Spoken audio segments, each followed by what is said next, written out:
I'm Jim, the real estate expert online. Wanted to talk to you about lease purchase options.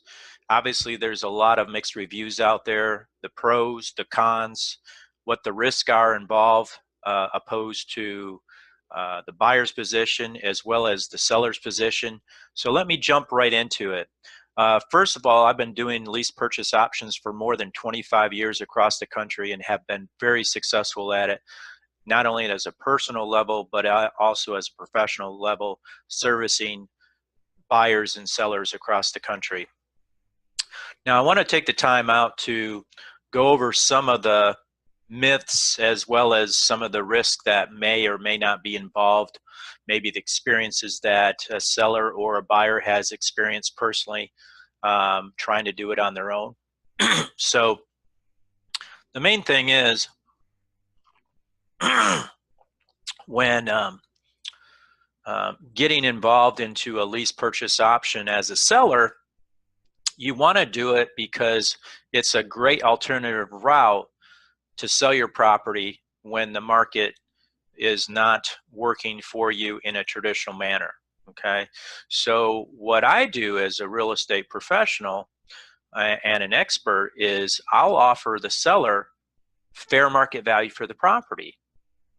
You'll have no closing costs associated with it, nor will you have any realtor fees since I'm not a realtor. Now, I get paid from the buyer, so I'll take my fees and roll them into their new mortgage amount at the time of closing when the buyer closes on the property.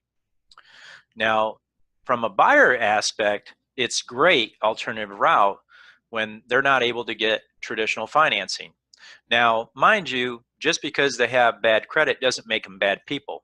Bad things happen to good people all the time due to divorce, job loss, bankruptcy, credit card debt, maybe due to college tuition that they have to pay back.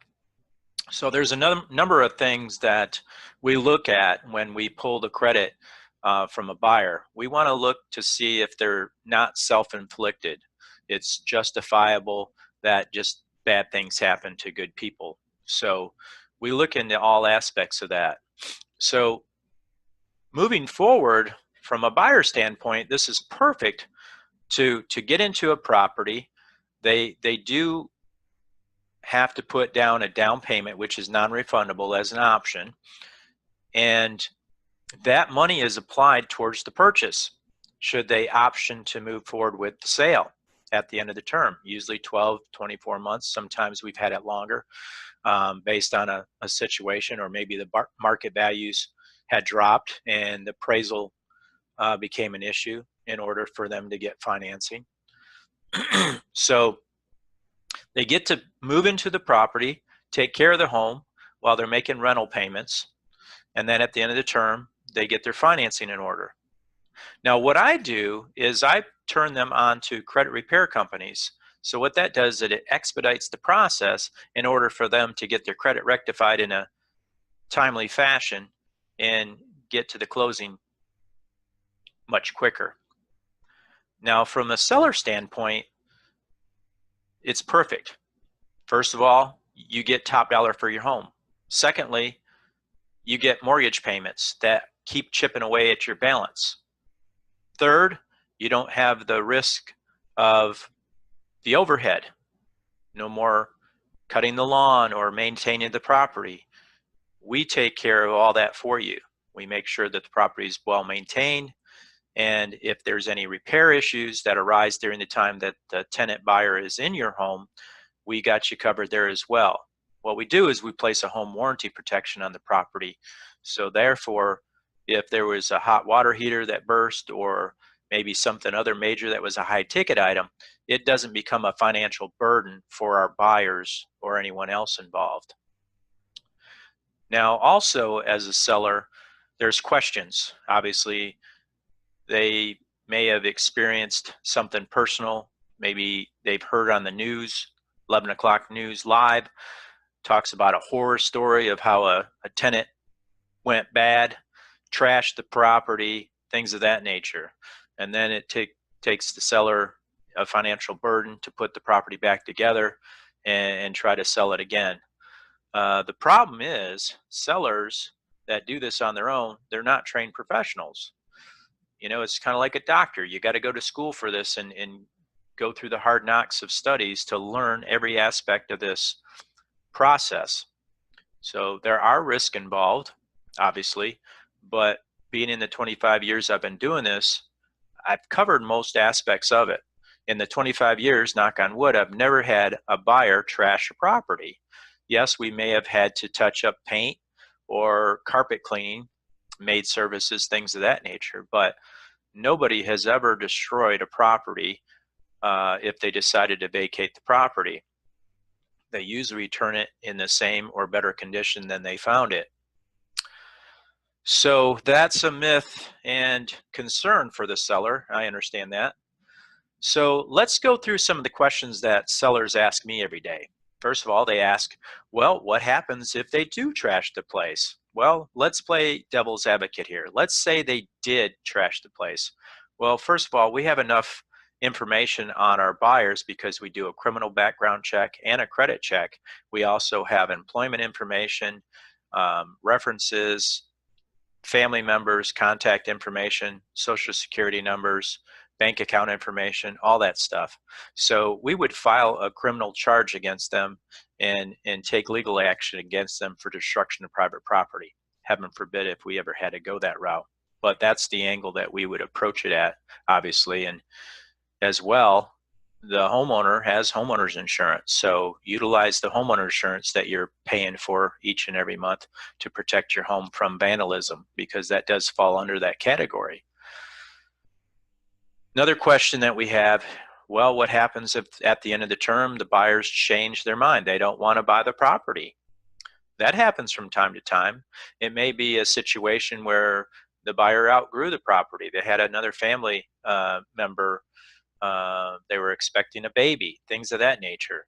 So what happens then, first of all, they lose their option money. Now, we do collect a good amount down payment, and the seller will receive twice the mortgage payment as a down payment, but we collect more than that, and it's held in a separate escrow account. And it's just kept there until the buyers exercise their right to purchase the property. At the end of the term, they'll get credited that at the time of closing.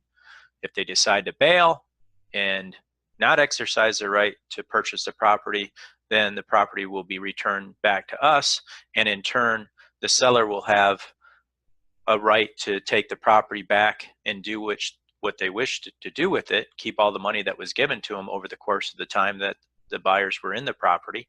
Or they may say, hey, we would like to continue with your services. Let's get another tenant buyer in there, or a straight sale, and get another deposit, which in turn the seller would receive. If there was any missed payments during the time that we were having a vacancy, then the seller would be reimbursed for that as well.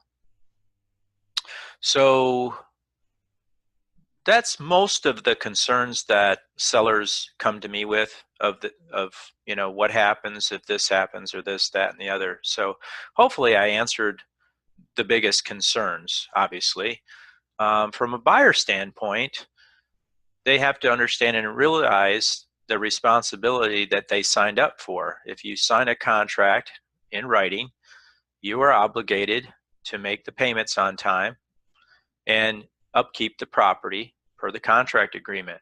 If you fail to abide by those rules in the contract, then the contract could be voided and you could be removed from the property and lose all the monies that you put into the property and any upkeep or expenses that you put into the property during the term. So you really want to make sure that this is the right approach for you and the right purchase option for you based on the current situation that you're in.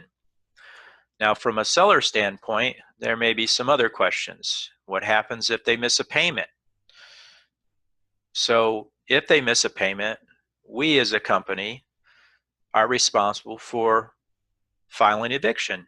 And we have a legal team that handles all that for us on our behalf. Obviously, we service the country, so we don't have the luxury of traveling out to each and every property and or courtroom if we have to go file an eviction. So we do have national legal services across the country to handle those services for us should that situation arise.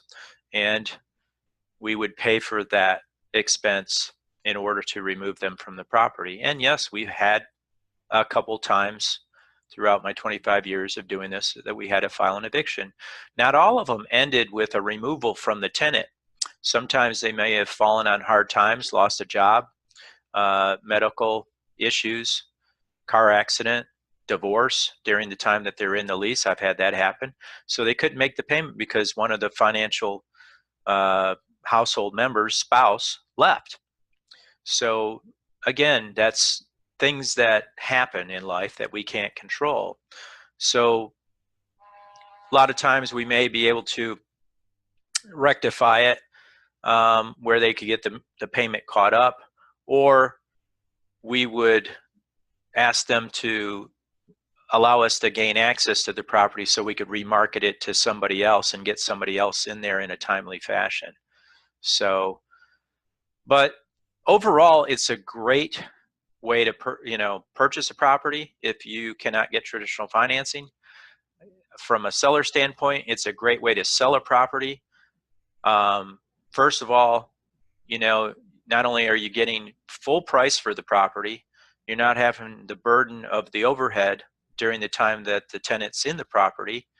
Third, your mortgage payment's being paid and it's chipping away at the balance. That monthly payment gets subtracted off your balance, but it doesn't get subtracted off our balance. So therefore, when you look at the numbers, let's say you had a $200,000 house and you were receiving $1,350 a month, that $1,350 a month is not being subtracted off that $200,000 sales price, from our end of the agreement. But for yours, each principal amount will be applied towards your balance, so you're benefiting that way. Also, you get the tax advantages. It's a rental property, so you get to depreciate that property each and every year, and I believe up to 7 years. But I would get the advice of a CPA. I can tell you all the tax advantages that I've benefit from it. So I'm not a CPA, so I would encourage you to talk to your local CPA and let them explain to you the benefits of having a rental property and the tax benefits as well. It does bring to mind, I had a seller the other day that claimed that a bookkeeper told him that he already had one rental property and he would not benefit by having a second one. That's just crazy talk. I've never heard of that in my entire life, let alone in my 25-year career in real estate, owning more than 100 to 200 properties at one given time. So my advice was to fire the bookkeeper and get a CPA to handle your finances regarding real estate. So you can have more than one rental property. Also, having a rental property, you get to depreciate the property. Whereas if you sold the property, you could be faced with capital gains tax. Well, capital gains tax, yes, you get monies from the sale. That's a great benefit.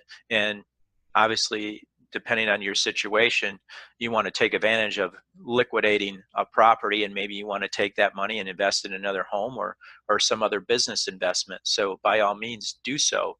But if you were going to compare getting money at closing and compare that to the capital gains tax opposed to depreciation of a rental property, the depreciation will always win out. So that's all I have for you today, folks. I hope this was a helpful segment of lease purchases and the benefits behind it. You can check me out at therealestateexpert.online. You're welcome to email me directly with any questions you may have at jim@therealestateexpert.online. Make it a great day. Thanks, folks.